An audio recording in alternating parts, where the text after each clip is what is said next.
This is Matt Kaiser with CBS Sports. Today we were able to interview Naz T Deac, Wake Forest basketball superfan and dancing phenomenon.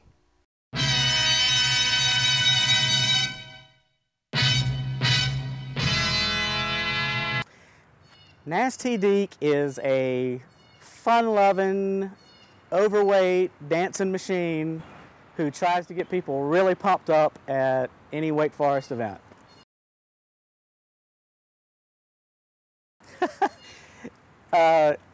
The nickname started, Naz T, started back actually in high school and college, because at the time when I was coming up, we had rappers like Ice-T, and my friends decided that I needed some kind of nickname because I was always enjoying R&B or rap or something like that.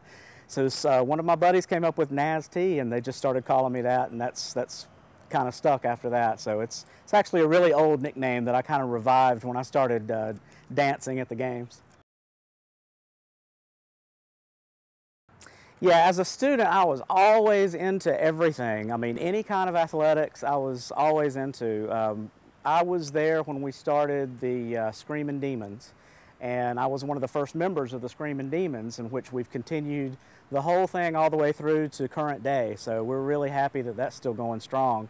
And I was always in the first few rows for every single game. So yeah, I was always avid football, basketball, even baseball, soccer, everything I could go to, I went to. You know, I do it just to make sure people get into it, because, you know, sometimes back in the day, Wake Forest didn't always have a great reputation for just really crazy fans.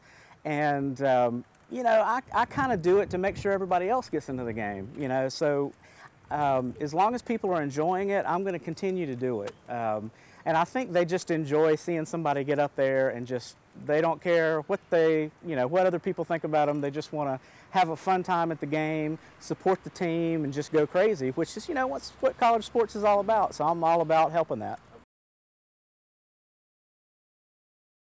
My favorite part about being Naz T Deac is usually the kids that come up to me either at a game or even like in town somewhere outside of Wake Forest. People will recognize me, and the kids especially will come up and they'll actually ask me for an autograph, or, you know, ask me to pose for a picture with them, that kind of thing. And it just blows me away that they actually want me to do that. But I'm really happy to do it, because like I said, if people really enjoy it and it kind of helps them get into the game and they enjoy wearing the tie-dye and dancing around like crazy, then I'm all for it.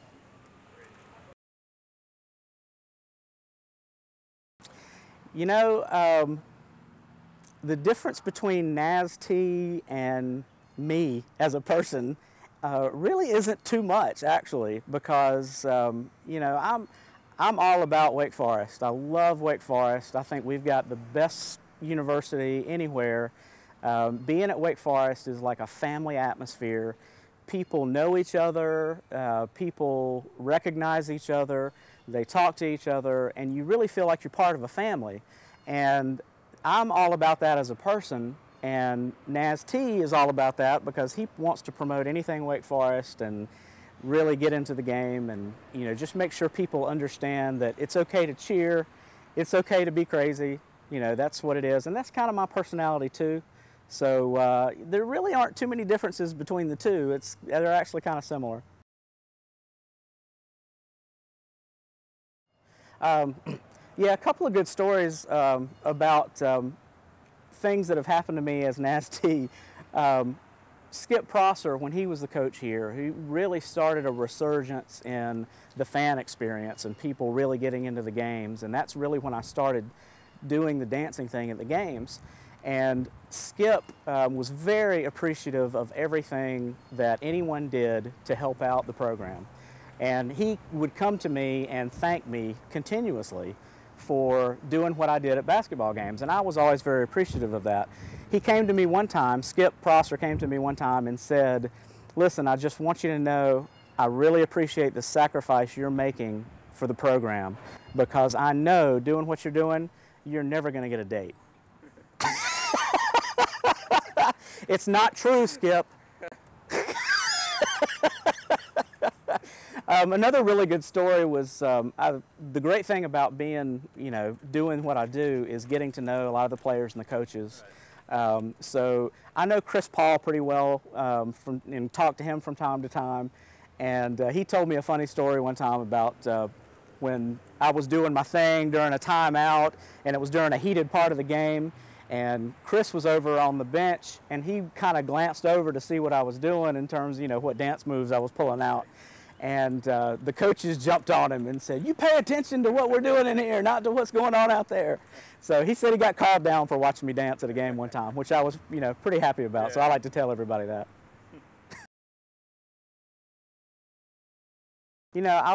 I'm really fortunate. I had a great relationship with Skip Prosser when he was here. Had a fantastic relationship with Dino Gaudio. Dino stepped in and did a very, very admirable job when Skip Prosser passed away. And I couldn't thank Dino enough for what he did in terms of carrying on not only Skip's legacy, but the success of Wake Forest basketball. So, moving forward, I know that our athletic director is going to bring in just an incredible coach. That's the great thing about Wake Forest. We always have really special people, not just as professionals, but as people. And so it's going to be great getting to know the new staff and the new coaches. I know they're going to be upstanding people, and they're going to embrace Wake Forest like we all do, and as a family, and they're going to see how special it is to be here.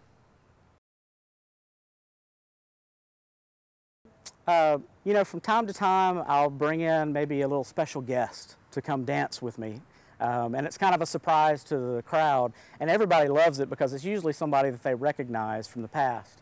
A couple of people that I have yet to get out there, I really want to get Muggsy Bogues out there dancing with me. I mean, that's my goal. So if Muggsy's watching this, please, you got to dance with me, Muggsy. Couple of people that we talked to, Alphonso Smith, one of the greatest defensive backs in ACC history that played football for us. Yeah. When he graduated, he actually contacted me and said, "Hey, now that I've graduated, I don't have to worry about what the coaches say. I want to dance with you at a basketball game." And that just thrilled me to death. So we arranged it with the sports marketing department, and we got out on the floor and we did our thing, and it was absolutely fantastic. Alfonso is one of the most popular players ever at Wake Forest, and we just had a fantastic time doing that. Kenny Moore, who's playing wide receiver for the Carolina Panthers, he also got out there and danced with me a little bit. And it was funny because Kenny was nervous. Kenny was nervous as he could be, but, I kidded him about it, but he said, when I'm out there in front of all these, fans playing, I've got a helmet on usually, but now everybody can see me. So, and plus I got to follow you dancing, and I'm not sure if that's going to be good or bad. So, but Kenny did a great job too, and he was fantastic. And Kenny and Alfonso are just fantastic guys, and I love them to death. Actually, we didn't even have to rehearse the moves. I basically met them before the game and said, "Hey, these are the basic moves, okay? You got, this move, and this move. Just follow me and just go with it." And those guys did a great job because everybody thought that we had choreographed the whole thing afterwards.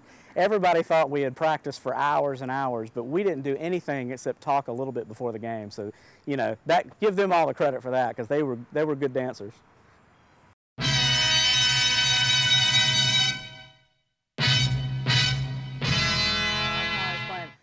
Here we go. So we're getting ready. We're jumping around, getting everybody into the game. Woo! Here we go. Everybody come on.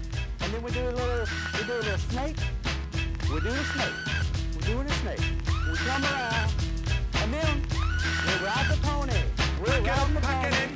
Let me begin. I came knowing battle me, that's a sin. I won't ever slack up. Punk, you better back up. Try and play the role and you're the whole crew will act up. Get up, stand up. Come on, throw your hands up if you got the feeling. Jump up touch the ceiling. One sense of funk flow. Someone's talking jump, yeah, I'll bust them in the eye. And then I'll take the pumps out. Feeling funky. Amps in a trunk and I got more rhymes than this cops at a junkie. Donut shop, sure enough, I got props from the kids on the hill. Plus my mom and my pops. I came to get down. So get out your seat and jump around.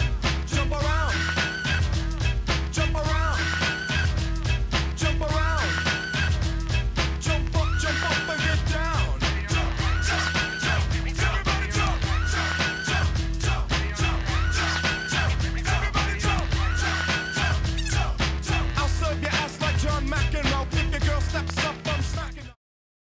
This is Matt Kaiser with CBS Sports.